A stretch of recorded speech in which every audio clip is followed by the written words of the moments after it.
Okay. Good evening. Thank you all for joining us tonight as we focus on the issue of affordable housing during the 2023 Montana Legislature. I'm Mary Laporte, board member of the Montana League of Women Voters. The League of Women Voters in Montana is an all-volunteer, nonpartisan membership organization that has been active since 1920 in promoting citizen education and involvement in government. Membership is open to women and men ages 16 years and older who support the basic principles of the League. The League has worked to strengthen democracy for 102 years. The League believes that housing is a human right. We support efforts to increase the availability of safe, decent, and affordable homes for moderate and low-income households.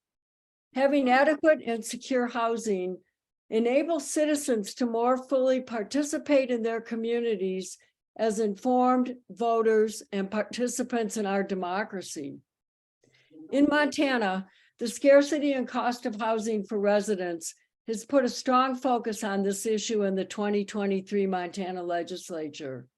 We have partnered with Montana Housing Coalition to present this program to inform and update League of Women Voters and Montana Housing Coalition members about specific legislation and priorities that can create scale and actually move the needle on the availability of housing, particularly for workers and residents of modest means. Tonight, we are delighted to have Andrea Davis, chair of the Montana Housing Coalition, with us. Andrea will describe the Montana Housing Coalition and the upcoming legislative priorities it has identified. She will provide background for us on last year's Governor's Housing Task Force. Next, we will hear from practitioners from throughout Montana about their priorities and how, as well as their work and how they fit together. Nancy Leifer, president of the Montana League of Women Voters, will present an overview of the tools and resources available for advocacy in the Montana Legislature. You will also hear about Housing Day at the Capitol on February 21st. We will end the program tonight with plenty of time for questions and discussion. Finally, because we are in a Zoom format, we suggest that you set your Zoom view on speaker to maximize your screen view of the presentations. We also ask that you keep your microphone on mute and use the chat function, which is located on the bottom of your screen, to write your questions as they arise during the presentations. After the presentations, we will take live questions and ask that you use the raise hand button at the bottom of your Zoom screen that's in the reactions function. We will then unmute your microphone and you can speak directly. You can also continue to put questions in the chat. Thanks to League member Maureen McCarthy for her help with the Zoom logistics in managing the questions. Let's get started as I turn the presentation over to Andrea Davis. Welcome, Andrea, and thank you. Thank you, Mary, and many appreciation to the League of Montana, Women Voters of Montana, for having the Montana Housing Coalition here tonight to talk about this really important issue and very timely with the legislative session. My name is Andrea Davis. I'm the chair of the Montana Housing Coalition, and in my day job, I'm also the executive director of Homeward, and Homeward is a nonprofit organization that builds homes that Montanans can afford. We do that around the state, and we're a housing counseling agency in the Missoula area. I'm going to go ahead and share my screen because, well, I put together a PowerPoint presentation, so why not? So I'm looking to my fellow organizers here. Nancy, Mary, Maureen, you can all see the screen okay? Great. Yeah. Okay. So this is just a title screen. I'll go ahead and move on from this. The Montana Housing Coalition, I included our website up there, and I've included at the end of the presentation as well. Our mission is that the Montana Housing Coalition advocates for safe and decent homes for all Montanans. We're a member-based organization, and folks like myself that are interested and part of the membership serve on this coalition. We are currently an unstaffed coalition, so we do have a board of directors and then members of different levels. The Housing Coalition is a diverse group of local housing authorities, for-profit and nonprofit housing developers, local governments, contractors, lenders, economic development teams, and community leaders who advocate for affordable homes in Montana for working families, for seniors, and for veterans. Literally anybody can be a member of the Montana Housing Coalition. We do certainly have individuals, and then we have a lot of businesses and associations and local governments. The Montana Housing Coalition works together to raise awareness of the issues. We try to inform about the causal effects of the lack of affordability, market information, but our primary aim is to create resources at the state level. Our goal is to create a cohesive housing policy in state government. And what we're looking to do is to find opportunities to create resources at the state level that can be put into legislature and legislation and the governor can support. Montana is one of a handful of states in our country that does not put any meaningful resources of its own into housing and into home affordability programs, with a few exceptions. We have the Coal Trust Homes program, which I'll talk about in a little while because it's something we were able to help get created in 2019. We do set aside some dollars in the state of Montana from the Coal Trust to support a veterans mortgage program, so a very low interest mortgage program for folks that have served our country. And then the Montana Board of Housing also supports housing counseling and contracts with NeighborWorks Montana to support organizations like Homeward, who teaches first-time homebuyer education, financial literacy, things like that. But Montana is mostly a conduit of federal funding sources when it comes to building truly affordable homes in the state. Sorry. So our housing coalition has been around for, gosh, probably about 15 years. We've been pretty grassroots, and we've been gaining in momentum, size, and formality a bit. We've been at the in the legislature now, active for at least a decade.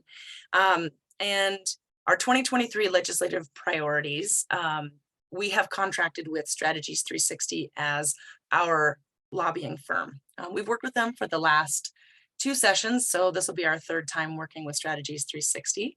And it certainly is something that we have recognized is very helpful to have somebody in the halls of the Capitol every day, understanding how to navigate relationships with legislators and getting things through committees. So our first legislative priority for 2023 is establishing a state workforce housing tax credit. A housing tax credit is what it sounds like. It's something that basically brings in cash and brings in money to help build homes that are affordable.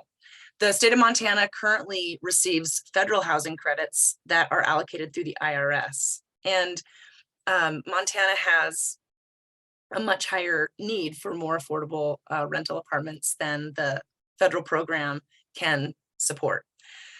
So if this was established in Montana, this program would leverage significant private investment in rental homes that are affordable.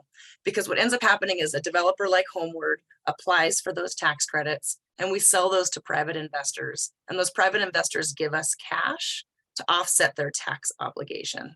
And then we use that money in a whole bundle of different financing to build affordable homes. And 24 other states in the United States have created a program like this. A state housing credit, we like to think of it like gap financing. We're never going to build a project with just state housing credits by themselves. state housing credits really puts fuel in the tank to help us leverage more federal housing credits. And the important part of this is it harnesses private investment. We sell those credits to private investors and they give us cash for those tax credits, and we put their cash to work into long-term affordable homes.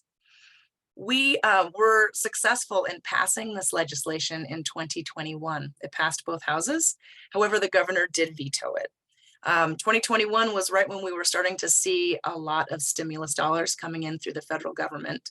And we had always indexed the amount of tax credits that the state would allocate to the yearly allocation that comes from the federal government.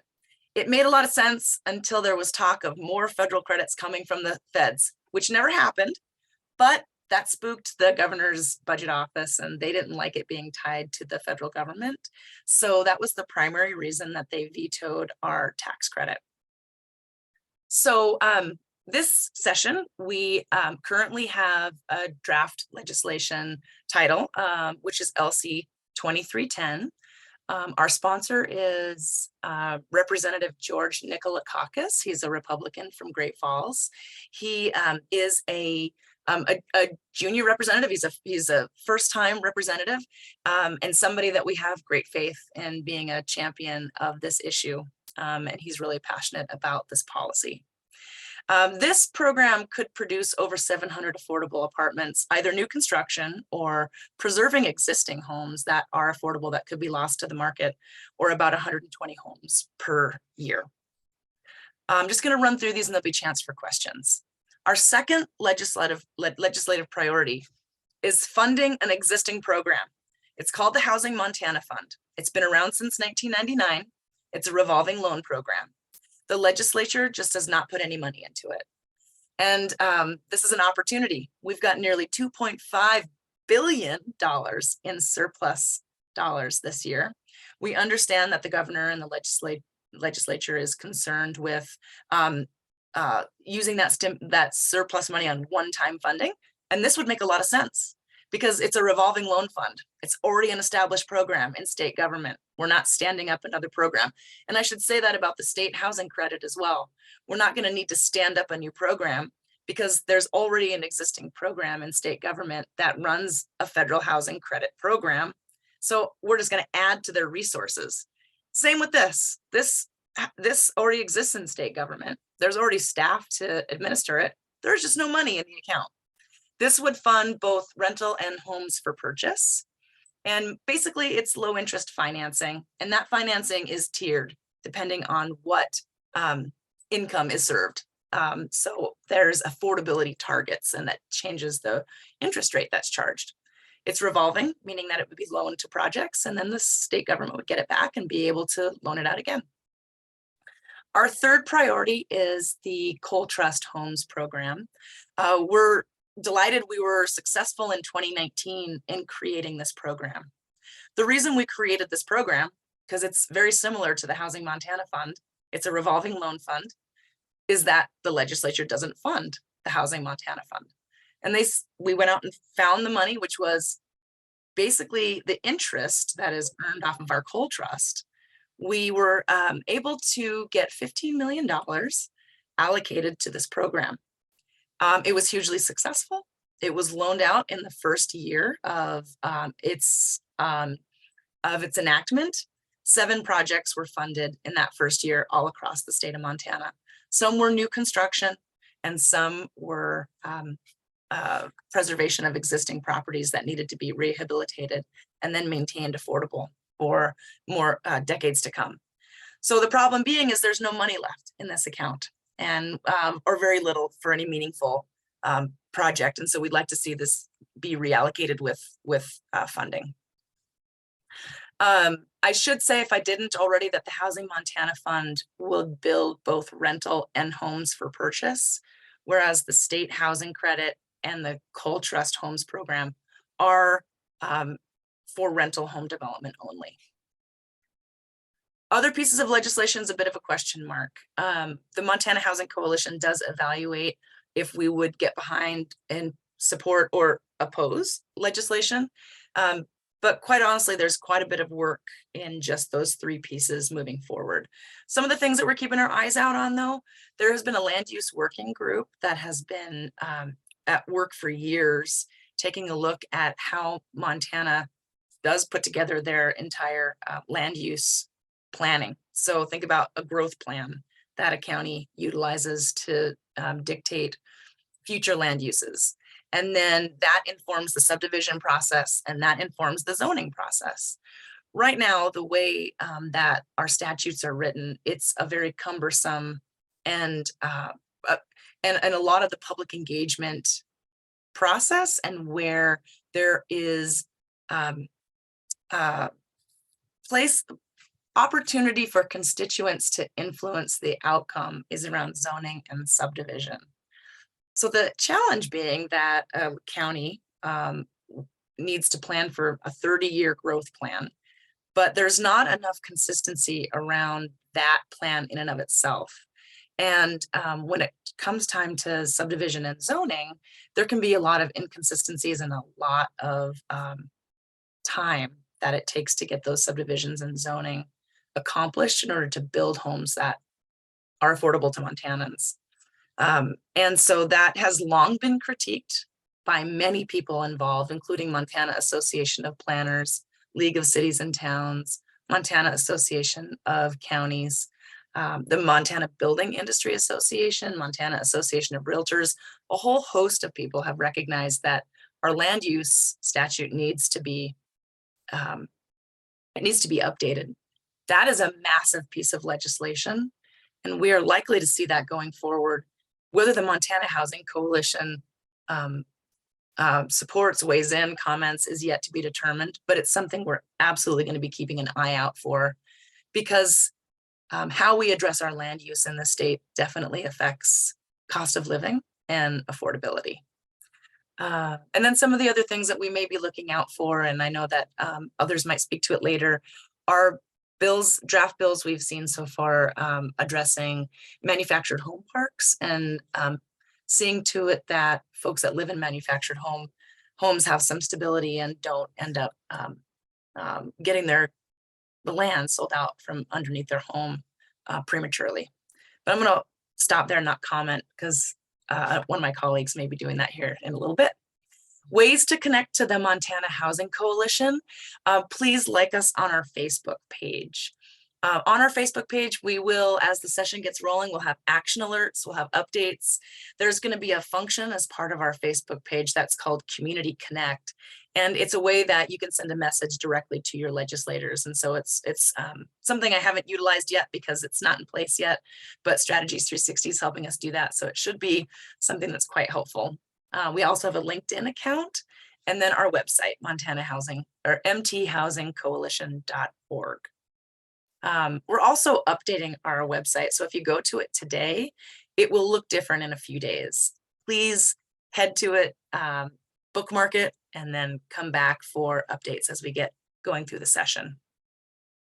So I'm going to stop sharing there, because I wanted to see if Mary, you wanted me to ask if there are questions now, or if you'd like me to roll right into the overview of the 2022 Governor's Housing Task Force. There are no questions in the chat right now, so if anybody has questions, if you could raise your hand.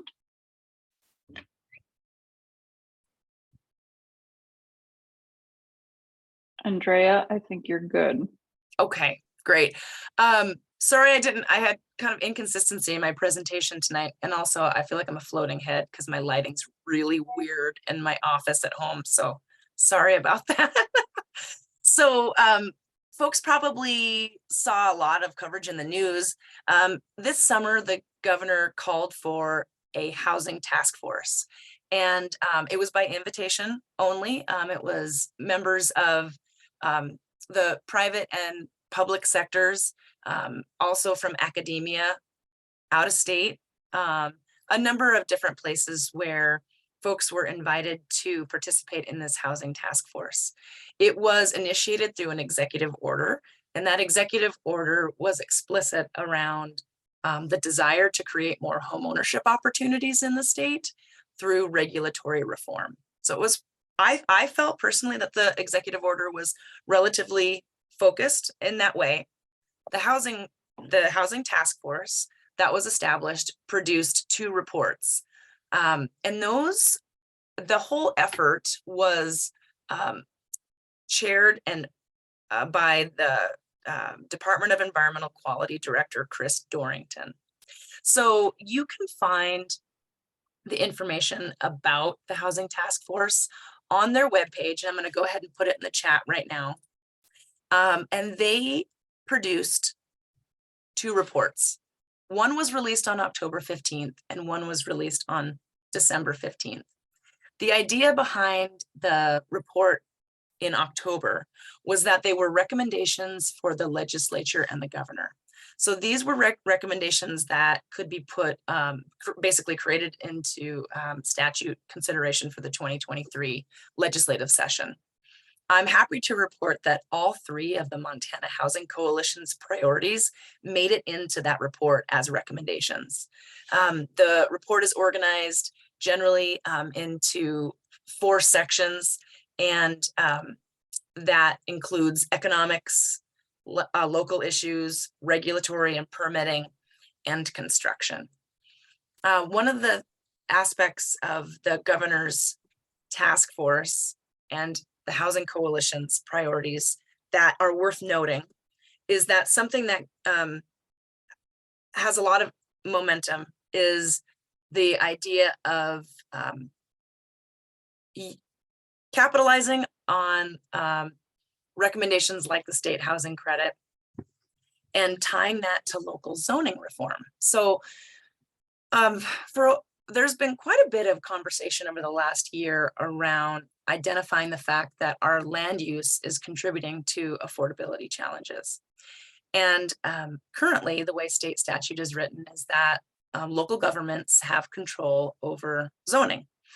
Zoning is certainly a very much localized issue. And there's been conversation around the need to incentivize local governments to conduct zoning reform in order to create denser neighborhoods, to reduce infrastructure costs, things like incentivizing reduced parking, things of that nature. So the recommendation in the governor's housing task force for the state credit did recommend that the state credit be tied to local zoning reform. And it's complicated on a number of fronts. So that the Housing Coalition, fortunately, the legislative sponsor wants to keep this clean. And so the bill that's being drafted for the 2023 session does not have zoning reform tied to a housing funding program. It would be relatively complicated to administer something like this. So we are prepared, however, that through the committee process, should a legislator recommend that the housing credit program only go forward if there is zoning reform, then we're prepared to negotiate with that. We've been working with the League of Cities and Towns, the Association of Planners, to come up with a menu of local zoning options. So that could work across the state for different kinds of cities and counties, rural and urban. Some of the challenge with what was recommended in the Housing Task Force is that it's a very prescriptive set of criteria. And that just simply wouldn't work. One size doesn't fit all.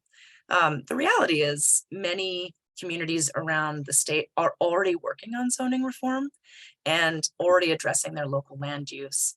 And so we are just hoping that if in fact the state housing credit bill does move forward with local zoning reform, that it is a menu of options that works all across the state of Montana. And again, it's not a prescriptive one size fits all.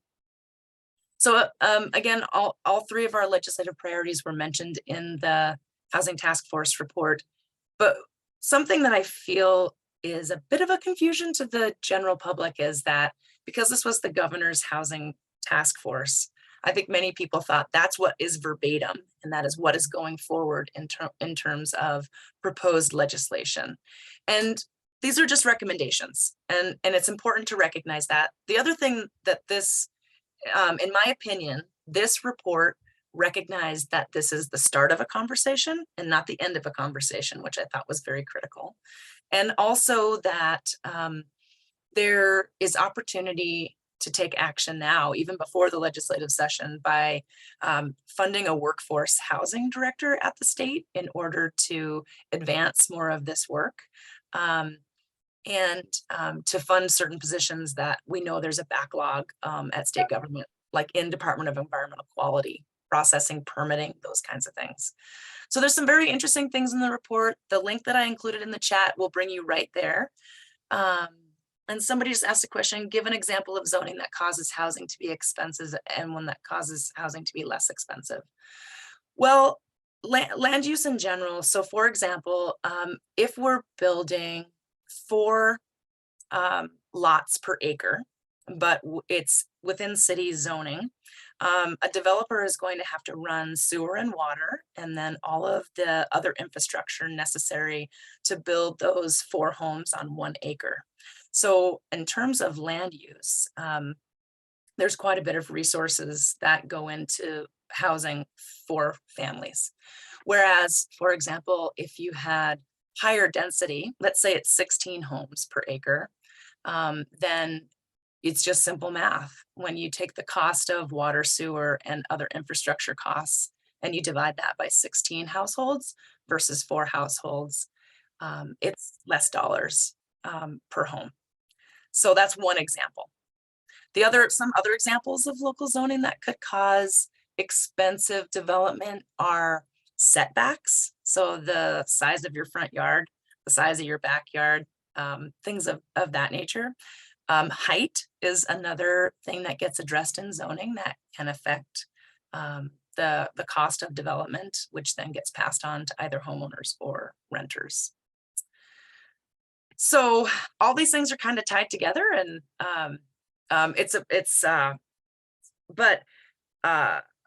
I'll go back then to the report. So the task force reconvened after producing this report October 15th.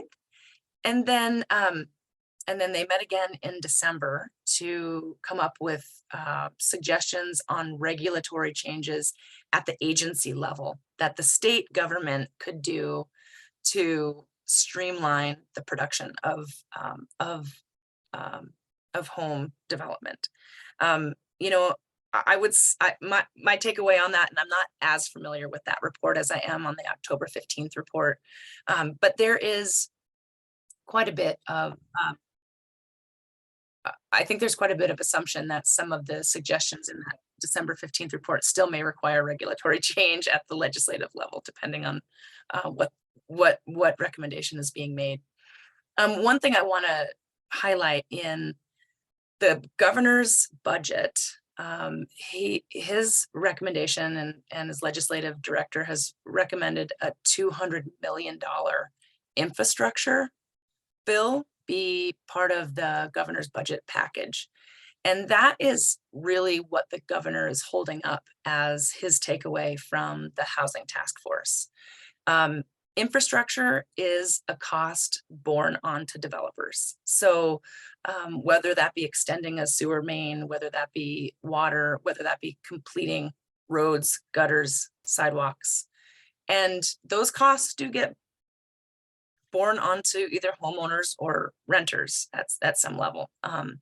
And so the governor's office feels that this is a way that they can address affordability is by funding infrastructure, which the state government and government in general does have a role in funding infrastructure. It makes a lot of sense. The Housing Coalition's take on that is there are no affordability set-asides or targets associated with that infrastructure. And naturally, I think that, that is something that we would like to see. The other comment I'll make is that incentivizing zoning reform makes a lot of sense to tie that to infrastructure funding. If the state is going to allocate infrastructure dollars, they're going to allocate those to local governments. Local governments are in control of that implementation of infrastructure implementation and development, as well as local zoning. Those two things are really tied together, and it would make sense that comes as a piece of legislation, but we shall see.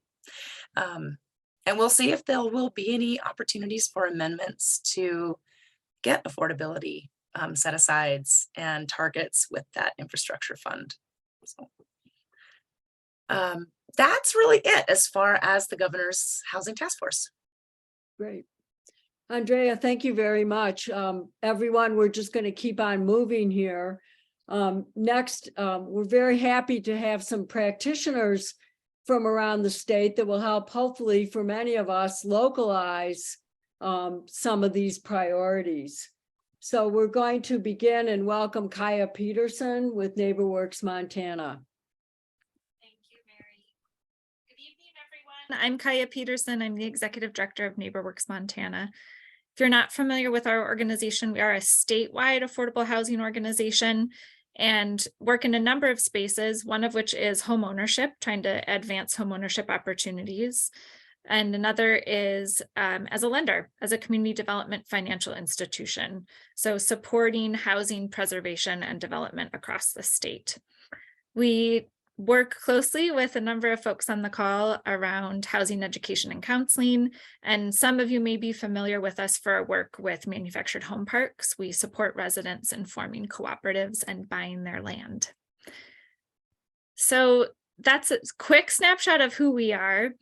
Mainly, we wanted to focus tonight on some practical examples, or what's the link between the work that we're doing and the bills that the Housing Coalition is trying to advance and the resources that they're trying to bring together.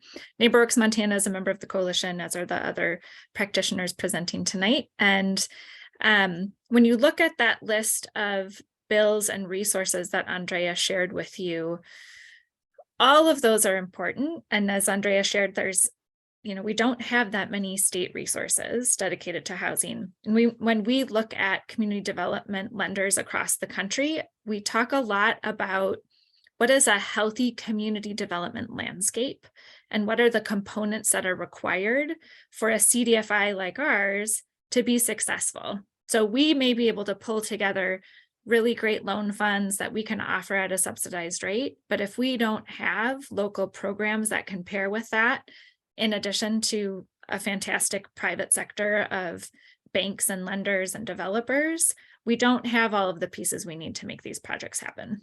So I think the Coal Trust Fund is a really great example of that. And Heather may be sharing more with you about that in her comments. But from NeighborWorks Montana's perspective, those 7 projects that were funded with the Coal Trust funds, NeighborWorks Montana supported 4 of those in 6 different communities across the state, with additional loan funds that we were able to layer in from other sources, including federal and private dollars. So these projects take a lot of different pieces coming together to make them work. And the more of those resources we have, the more we can preserve and the more we can develop. So the Coal Trust Fund, I think, is a really phenomenal example of just how much can be accomplished with just a relatively small infusion of state dollars, right? 15 million, it's not nothing, but it's a small amount, and that was able to support a lot of preservation and development in the state. The other thing I would point to that's more, the work that we do directly on the ground with residents and in communities is our manufactured home park work.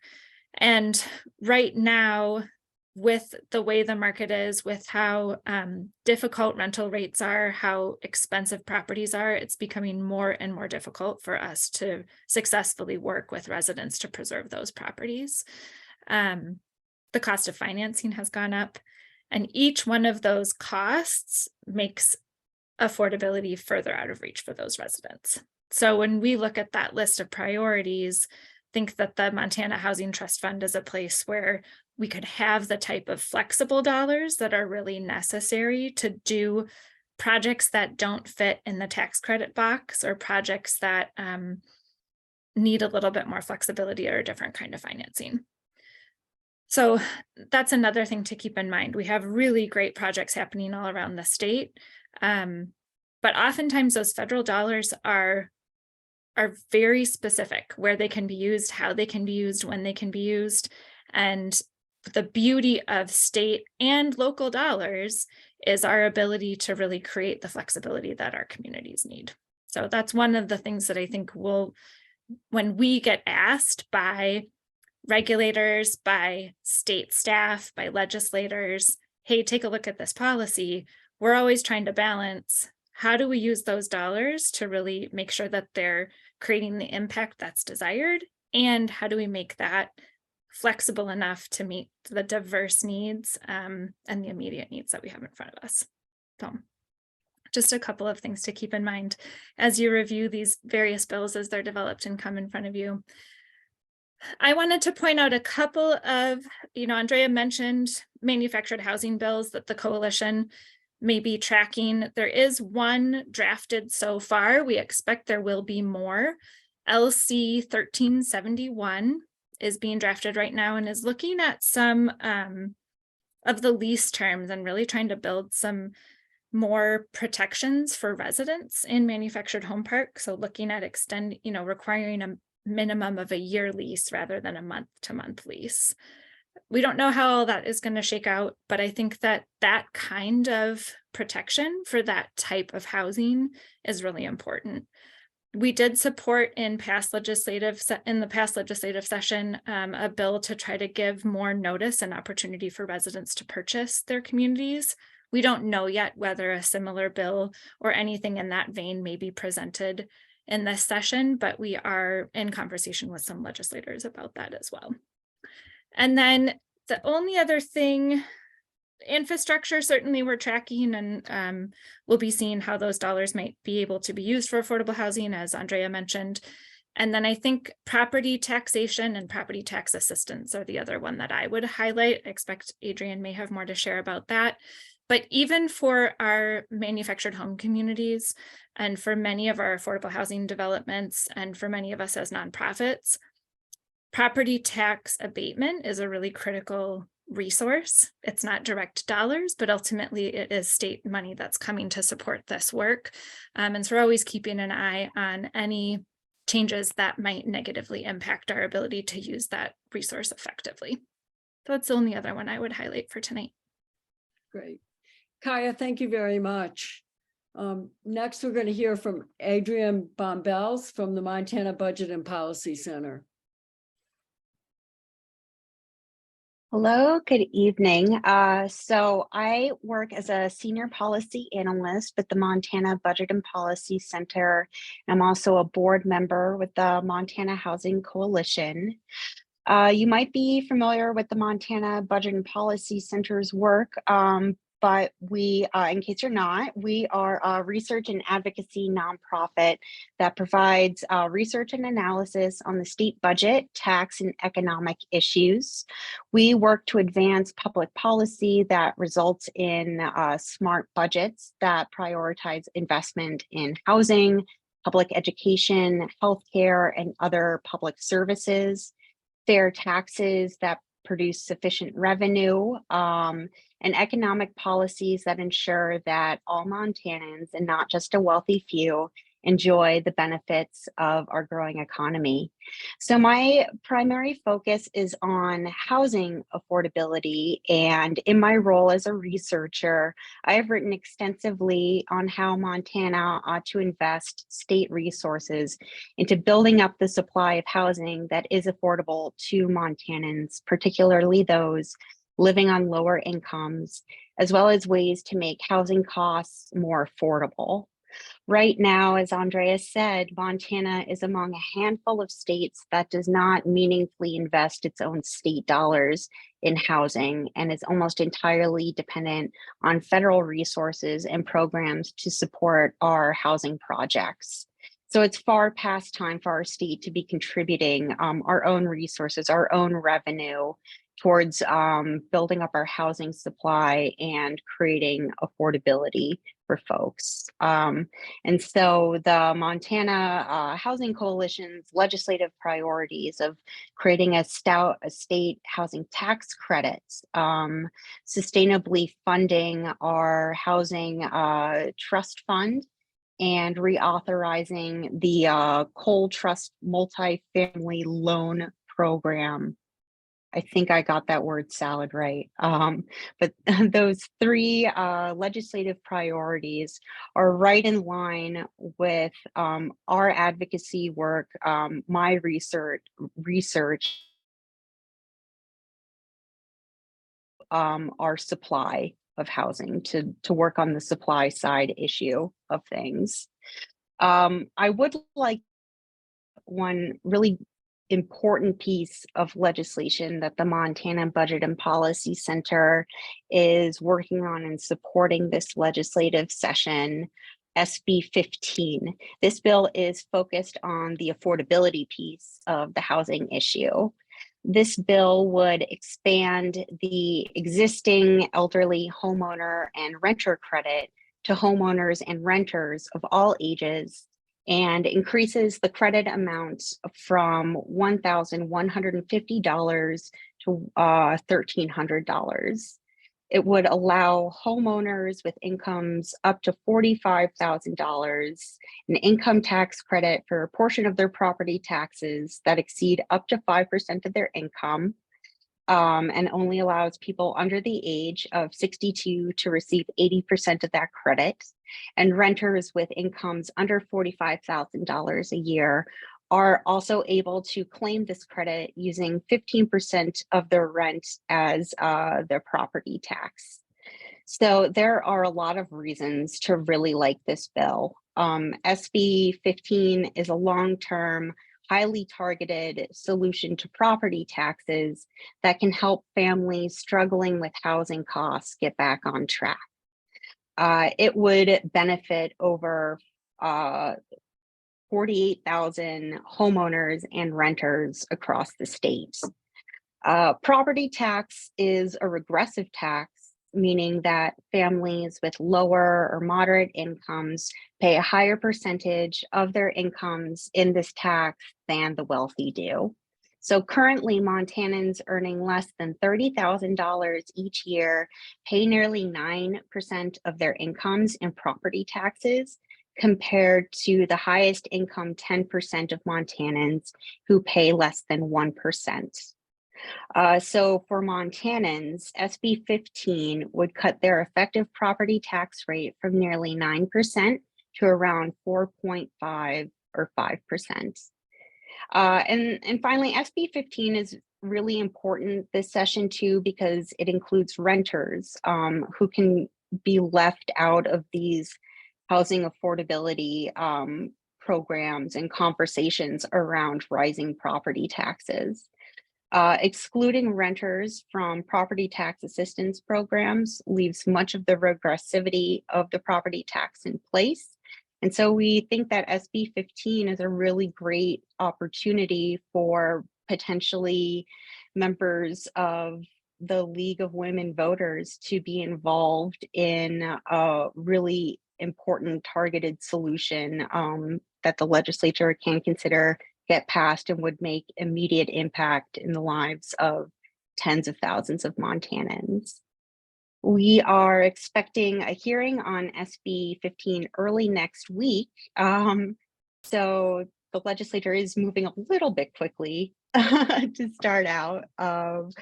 So please reach out if you would like any information or materials if you're interested in lending your voice in support of this bill. Thank you. Thank you, Adrienne. And hopefully we'll have a chance for questions later on. I'd next like to invite Heather Grenier from the HRDC in Bozeman to join the conversation. Thank you, Heather. Thank you. Thanks for having me this evening. I'm Heather Grenier with HRDC. We serve Southwest Montana, so we're primarily Park Gallatin and Mark counties. And at our core, we're a community action organization, but we're also a community development corporation. And so active member of the Montana Housing Coalition. In addition to that, I sit on the State Continuum of Care Board, which is the organization that really works to address homelessness and youth homelessness across the state. And just recently joined the executive team of a new coalition, the Montana Coalition to Solve Homelessness, that has 3 bills that'll be heading to the state legislature as well. HRDC is, I think, unique member in the coalition that we are on both the housing services side.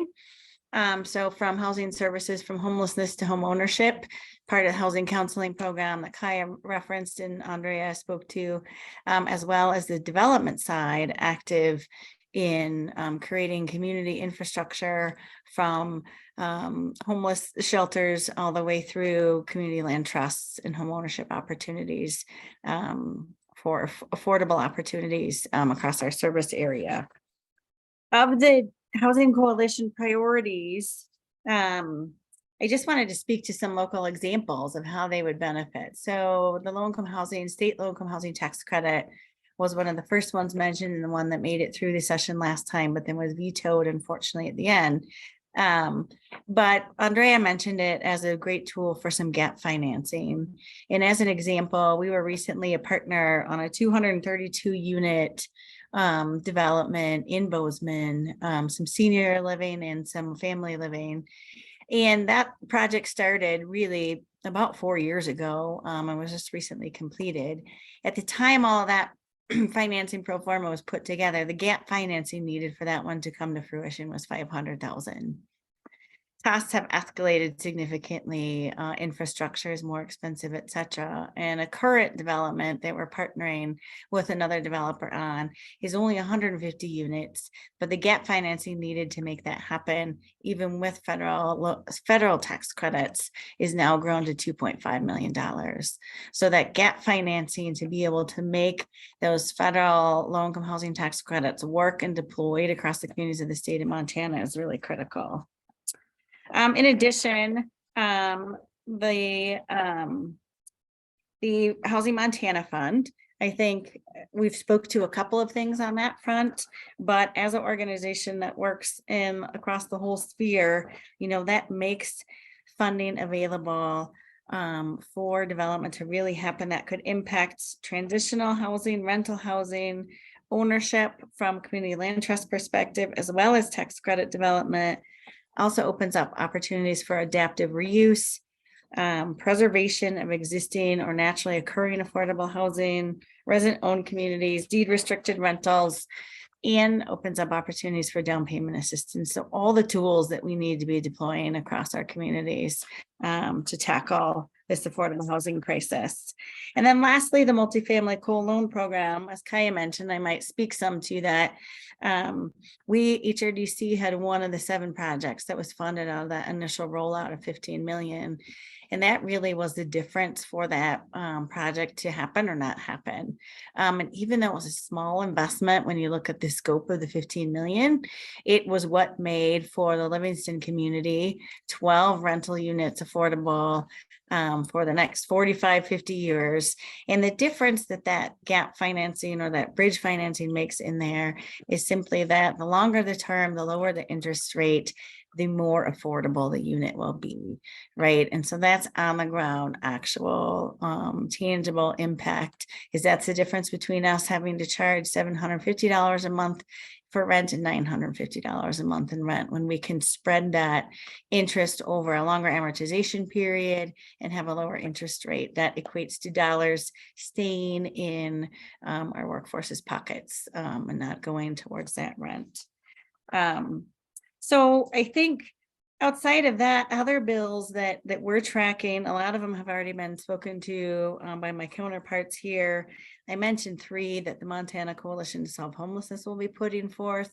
They really, a study bill I don't think any of them have LC numbers yet, so I'll have to follow up on that. But a study bill to really address the increase in homelessness across the state throughout the pandemic and following. A one-time only infrastructure bill to help shelter development across the state. And then a one-time only infusion of expansion of existing shelter programming across the state. All desperately needed. Just in the Bozeman community alone, we've seen a 63% increase in the number of people experiencing homelessness from 2019 to 2022. And the challenges and obstacles for them regaining or maintaining or obtaining housing seem to be growing and increasingly insurmountable. And then we would obviously, anything that impacts senior housing, we're seeing a significant increase in the number of seniors losing housing, whether that's nursing home placements or affordable rentals that they're no longer able to afford. So the property tax assistance for elderly and other programming targeted at that population is increasingly critical at this time also. So thanks. Great. Thank you very much, Heather. Andrea, were you going to say a little bit about Homefront Partners in Billings? Sorry, I had to unmute there. I will. Skylar McGee, who is with Homefront Partners in Billings, couldn't join us, but she did share some remarks, and I thought I would go ahead and just describe who Homefront is. If there are members of the league that are from Billings, they may or may not know who this organization is, and it's a good example of what might be happening in our largest city in the state. So Homefront is formerly known as the Housing Authority of Billings. A housing authority is a quasi-public organization. So they receive and basically contract directly with the federal government on a host of different programs that create home affordability options. And some that you might be thinking about or that you may know already, there's a program that you've all heard that's called public housing with a capital P and a capital H. And that is a funding source that has been money from the federal government that's helped build homes and then provide rental assistance for those public housing properties for folks that are living with low and moderate incomes. But they also have senior rentals, and they run a rental assistance program called Section 8. And Section 8 is basically a rent assistance program that for people that are income qualified, they can get assistance paying for their rent. And the folks that are receiving the Section 8 voucher, they will pay 1/3 of their income towards rent and utilities, because in the United States, the official term, what is affordable housing or what is affordable, is when we pay 1/3 of our incomes towards rent and utilities or towards mortgage and utilities. So the Public Housing Authority in Billings has a whole host of programs, and they're working quite a bit also on the worsening housing and homelessness crisis that's affecting the community of Billings there. Skylar is an AmeriCorps Vista member, and so she's particularly focused on working on building a cohesive housing strategy for the city of Billings. And that's a collaborative project between Homefront, the city of Billings, the Chamber of Commerce, the Continuum of Care in Billings. So Heather just mentioned that she sits on the statewide Continuum of Care board, and that is more or less kind of the all of these other communities Continuum of Cares coordinate statewide when an application is put forward to the federal government for different types of programs that help folks that are facing homelessness or at risk of being homeless. And then, there's the Big Sky Economic Development Agency in Billings is also participating in this housing strategy, as well as the local Human Resource Council there and their Association of Realtors and their Association of Landlords. So that is great, just as far as having local housing strategy and policy in place. So there got a couple different projects that she was excited to talk about. One is that they would utilize the Montana Housing Coalition's priorities, which basically is creating more resources to build more homes that are affordable.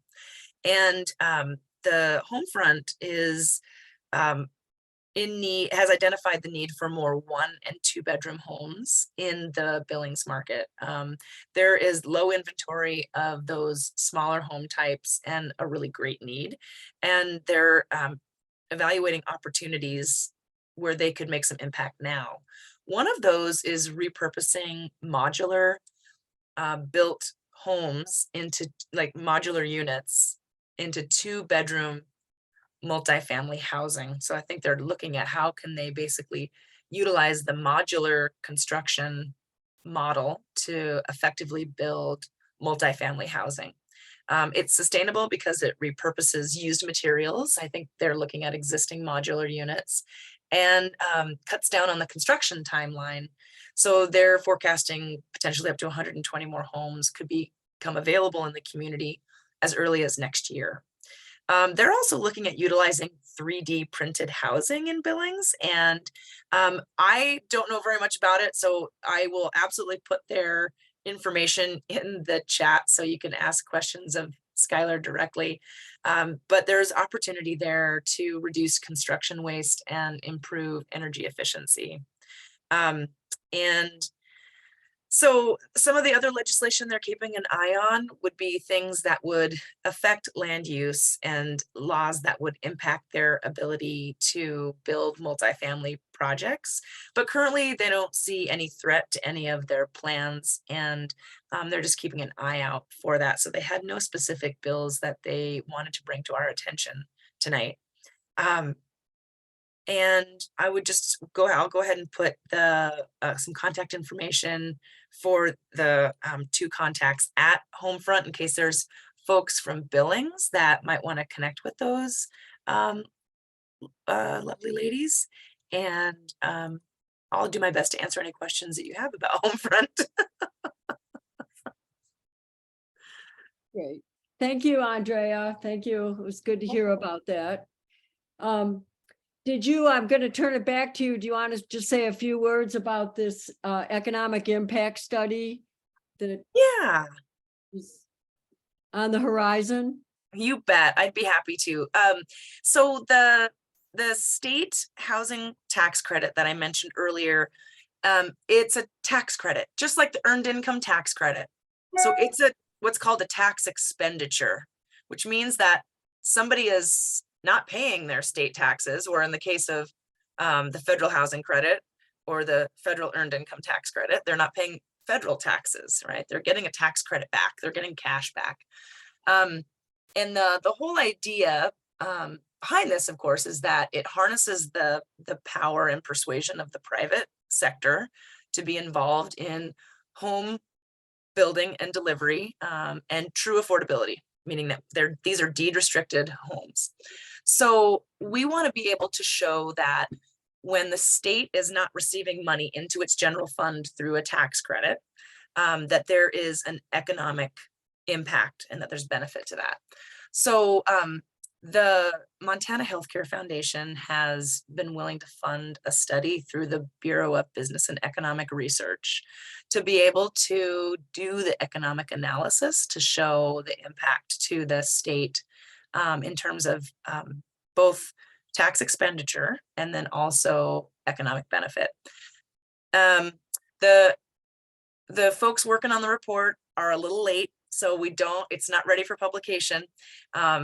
And so all of that said, I'd love to follow up with this body and the league after that report is ready for public consumption.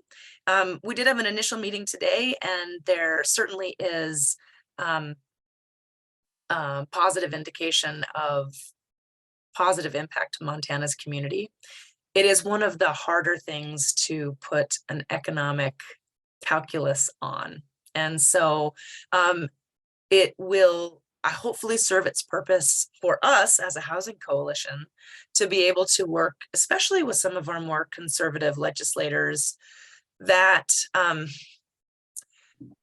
really, from an ideological perspective, believe that home affordability is not the function of the government. They believe that is the function of the private market. And so we want to be able to show that a program like a state housing credit is an investment vehicle and an investment tool to get the private market involved in something that generates a public good and a public need. And so I would just say, Mary, that more to come on that. My eyes crossed a little bit reading it, and so it was definitely not something I wanted to share with this group yet. It's not mine to share yet, but I'm hopeful it will be soon. Andrea, thank you. We'd love to find a way to loop back when it is digestible, and we can find ways to really use that. But thank you, and we look forward to hearing more about that. Pleasure. You bet. Yep. Finally, as we're sort of wrapping up, we're going to turn to what we all can do about these proposals and ideas. And I'm going to turn it over to Nancy Leifer, president of the Montana League of Women Voters, to just really talk about tracking and acting for this legislative session. Nancy, thank you. Thank you, Mary. It's delightful to see so many league members here this evening. Thank you all for turning out tonight. So the league has, I'm happy to report, the league has a group of 20 league members who are actively tracking what's going on in the legislature. And we have a group of those 20 are just going to be focusing on housing. So I was just going to give you a couple of quick pointers as to what it is that you can look forward to in terms of taking action as an individual in terms of information that will be coming to you from the league. Tomorrow night at 7 o'clock, we are going to be having a How to Lobby the Legislature session. And the Zoom link for that went out in the January newsletters to all the local league members. So if you want to go and join us tomorrow night for that session, you can check with your January newsletter from whichever local league you're in. And the link for that Zoom meeting should be in that newsletter. We're going to be talking tomorrow night about three things: about sending messages to legislators on individual legislation. We're going to be talking about how to actually testify at committee hearings. And we're going to be talking about writing letters to the editor, because I think this is a session in which, in particular, part of the audience we want to reach is not necessarily just legislators, but we want to reach the people of the state of Montana and help bring home to them what some of these things are that need to be happening in Montana. The other thing I'd like to just draw to your attention is that the league this session, as we did last session, we're using a special software called Outreach Circle to send out all of our action alerts. And if you are not on our Outreach Circle yet, you can get there by Googling Outreach Circle and downloading the program and becoming a supporter of the Montana League. And if you're having trouble doing that, we're going to have help sessions every Wednesday, starting on the 18th of January, although we will be actually doing a help session tomorrow as well. But we are having Wednesday nights of action throughout the whole entire session.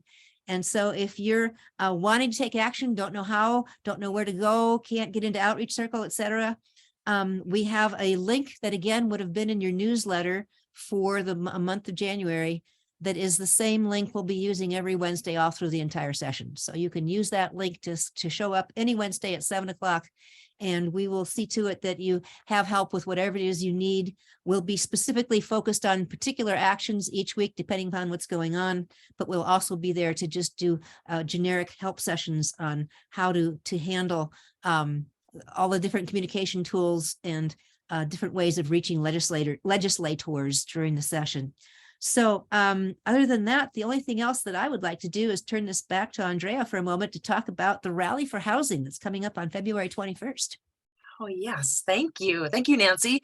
So there is a day set aside for Housing Day in the Rotunda, so in the Capitol Rotunda, and that is February 21st, which is a Tuesday. It's the day after the President's Day holiday. And the program is still being developed, so like us on Facebook, so the Montana Housing Coalition, so we can keep you updated. This is in partnership with the Montana Housing Coalition and the Montana Housing Program through the Montana Department of Commerce. the Housing Coalition and all of our members will take the lead in organizing the day. And really the point being is that we're there connecting with legislators to send home the message about why this is so important and illustrating the opportunities that are there in front of them this session to make impact in their communities today. I will just say that, we passed that state housing credit last session. And if it didn't get vetoed, that program would have been building homes right now. So there is opportunity for there to be real impact with these pieces of legislation we're talking about to make impact immediately. So again, that's February 21st from February 21st. The program, I calling it, I don't really have it developed yet. We don't have it developed, but will be from 11 to 1. There will be lunch served.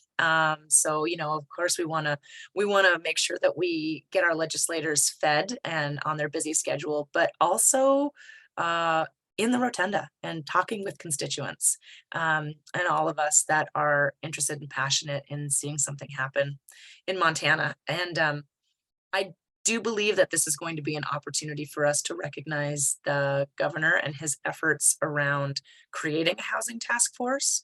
So we haven't scheduled with the governor yet, but we sure are hopeful that he's going to be able to be there that day and also be able to be part of the celebration. So February 21st in the Capitol Rotunda. Great. Thank you. Thank you all to the presenters for keeping us on time and allowing a good amount of time for some discussion and questions. And I'm going to ask Maureen to help us with what questions we see so far. Thank you. So I'm not seeing a whole lot of questions so far. I'm going to switch back my view. If you have questions, if you can raise your hand, and we can unmute you. Andrea, a quick question for you. On the governor's veto, do we have confidence that, well, do you understand what the motivation was? And do we have confidence that there's a way to get things through this session that we weren't able to get through previously? Thank you for that question, Maureen. It's a very good one. His letter was clear on the fact that the 2021 legislation that was passed was indexed to the federal credits that we already receive. And the governor's office and his budget director at the time, Kurt Olney, were concerned about the state of Montana being obligated to what the federal government might be doing in terms of allocation of federal credits. So that's an easy fix. All we have to do is basically make it a fixed number, and that's what we've done. So that's something that seems relatively straightforward. And at the time, there was a whole host of different programs being considered as the Build Back Better Act was actually being put together at that time. So I think there was a genuine concern from the governor's office about a whole onslaught of federal money that might be coming to the state, which it did not happen. The Build Back Better Act did not pass. There has not been a substantial investment at the federal level in terms of new housing programs. So, but that was largely what was indicated as the governor's concern. So in talking with members of his administration, we feel confident that if we got a state housing credit bill to his desk, that he would sign it.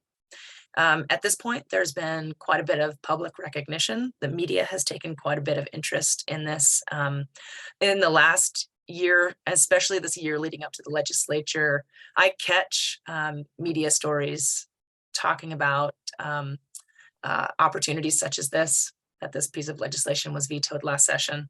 And I truly think that the optics are such that, boy, if there's a lot of Montanans suffering right now, this would get projects built right now. So I'm hopeful that he would see this public-private partnership opportunity and see it into law. Thanks. That's helpful. You bet.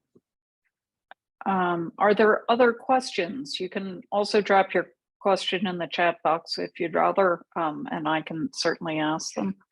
I'm going to ask you one more question, Andrea. Sure. Since I'm on. Can you give us an idea about how these tax credits would work potentially on the tribal reservations? Because the housing crisis on the reservations is at least as bad, if not worse, than anywhere else in the state. Yes, you ask a very good question because, in fact, housing credit development does not occur on tribal lands as frequently as it does on non-tribal lands. Largely that is due to the complexity of land ownership, tribal land ownership, Right. and trust ownership. And that is not to say, however, that housing credits cannot be used on tribal land, because they absolutely can. Where they're used most frequently in the state of Montana is on the Confederate Salish Kootenai lands. And so there's quite a few properties that are developed there. And then as well as the Blackfeet tribe has utilized the housing credit program there. So I believe that there's real opportunity, especially with the state credit, where the state credit can be used, and pardon me, I'm going to get a little wonky, but in the tax credit world, there's two different tiers or kinds of tax credits. And one of them is competitive, and then one of them is non-competitive. And most of the tribal nations in Montana that utilize that federal housing credit program, they're accessing the competitive because it is the most generous in terms of the amount of money you get to build the project.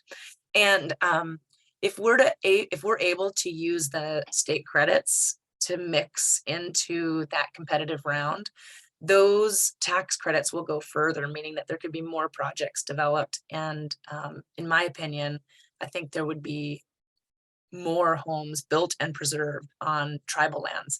Just this last competitive housing credit cycle in Montana, the Crow Nation did get another property, another project funded.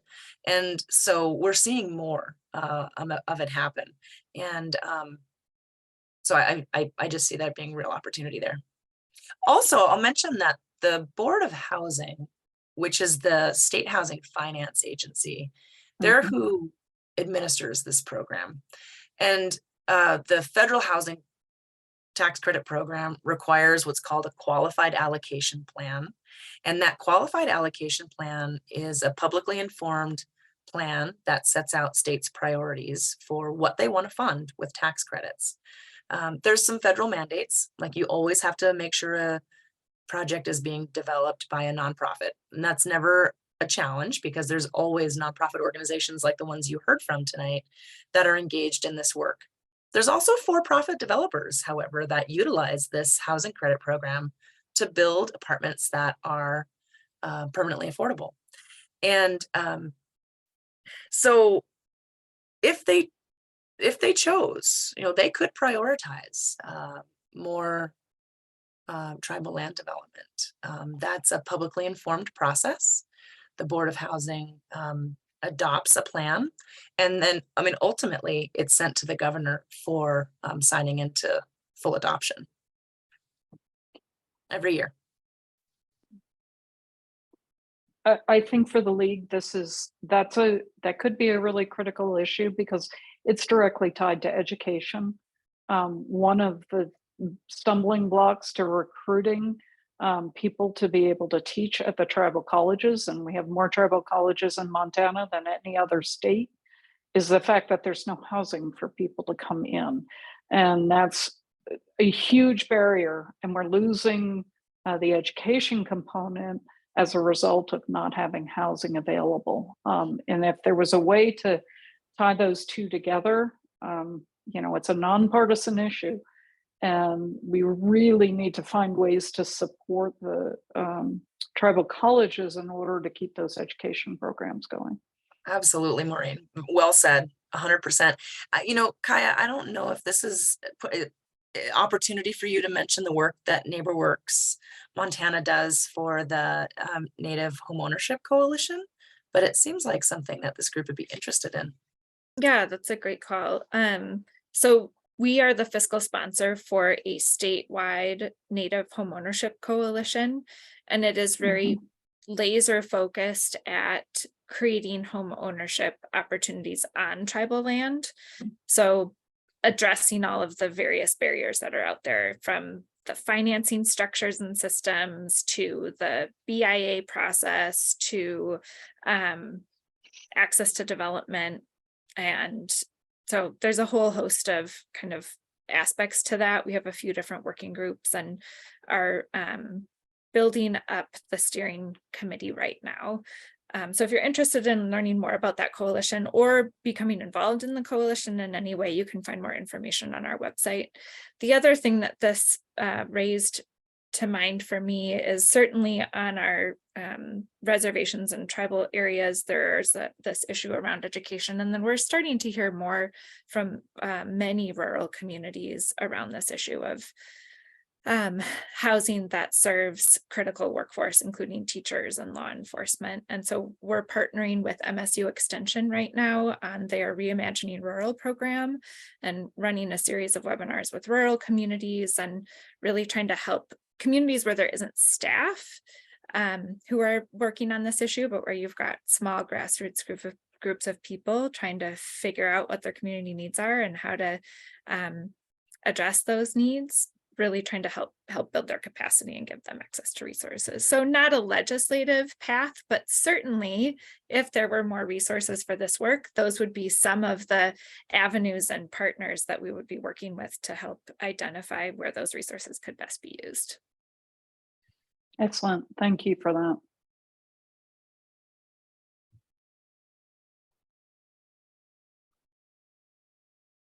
So Mary, Nancy, can we hear more about the homeless bills that are in the works? I think that's Heather Grenier. Yeah. I think that would be great. Thanks, Heather. Yeah, and I don't have a lot of detail, but it's a new coalition that's been formed, and they're basically looking at 3 one-time only funding bills that they want to put forth. I do believe we have a sponsor for each one, but they're pretty much looking at the opportunity of the surplus in a way to really kind of generate an investment in homeless solutions from the state level, just similar to housing solutions, right? Montana is one of very few states that puts funding aside to address homeless services or shelter capacity or infrastructure across the state.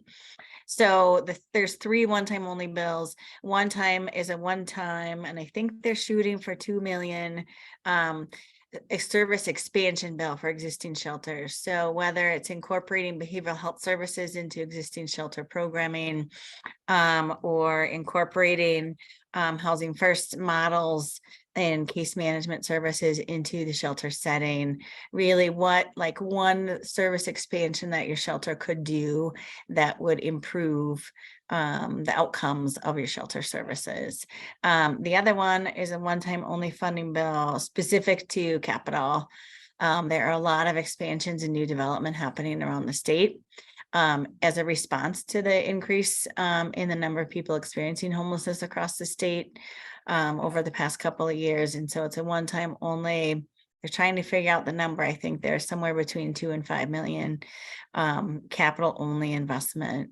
I think some people will probably see that duplicative with some existing state federally funded programs, but administered by the state that can go to shelter facilities, but there's limited resources available at the state. And certainly they could not support multiple shelter development or capital developments at one time.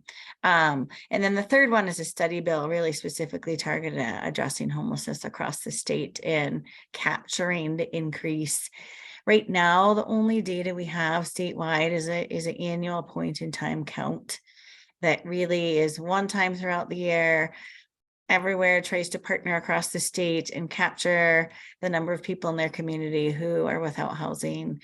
And they've it's changed over time, how it's captured, et cetera. And so we don't have a real good baseline of the trends in the number of people experiencing homelessness across the state and the rise. We have data, but it's not the best solution. It's the default function that the federal government uses. And so it's really trying to better inform data and programming and service deliveries that we can plan for across the state to better address homelessness, as well as capture and quantify that. Thank you, Heather. Kaya, can you also put in your contact information and website, if you would, as well as the link to the Native Homeownership Coalition? Thanks. So for those of you who may not be following the chat, if you follow the chat, there are several links in here to the organizations and to the groups that have just been discussed. You can catch those, and hopefully we'll be able to send the chat or these links out as well. Mary, I have no other questions from the group right now. Well, I think that the timing is just perfect. We're a little bit ahead of our 8:30 stop time. Thank you very much. Thank you, Kaya, right now is putting in that link. Thank you to all our panelists. Thank you for everyone for being here tonight. I think it's a great way to sort of begin what we'll all be working on over the next 90 days or so to really do what we can to increase the affordability of homes in Montana. So thank you very much. Use the resources that you see tonight, and have a good rest of your night. Excellent. Take care. Thanks, everybody. Thank you.